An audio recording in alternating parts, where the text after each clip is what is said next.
c'est une tendance de fond. On est passé d'un Internet transactionnel où on achetait unité par unité à un Internet qui, parce qu'on est rentré dans une relation de confiance aussi avec l'Internet, c'est-à-dire que maintenant, acheter sur Internet, c'est devenu une commodité. L'étape suivante, c'est de savoir si on va pouvoir rentrer dans cette relation avec le distributeur sur une offre qui se renouvelle tous les mois, toutes les semaines. Il y a un média qui tire son épingle du jeu, qui est le New York Times. Il affiche une insolente santé en approchant 2,5 millions d'abonnés en ligne, soit une hausse de 59% en un an. C'est quand même un ovni dans le monde des médias. Quelle est leur stratégie ?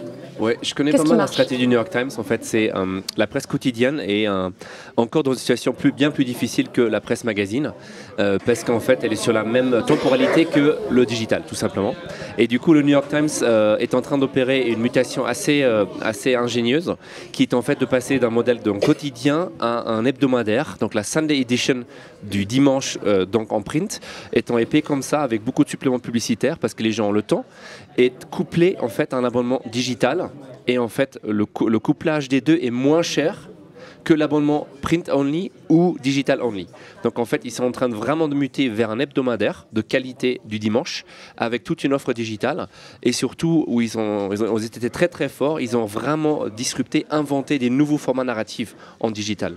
Parce que, pour compléter ta réponse, en B2C et dans les médias, ce qui est très important, c'est de justement créer des privilèges et un sentiment d'être privilégié en tant qu'abonné.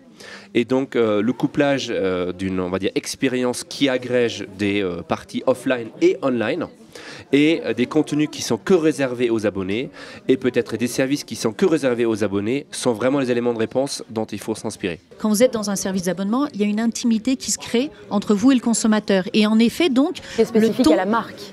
Tout à fait, mais le ton de voix doit être aussi personnalisé. On doit en effet se sentir privilégié. Et je pense que c'est pas forcément de changer de style éditorial, mais de vraiment refléter ce côté personnalisé et cette intimité de la relation.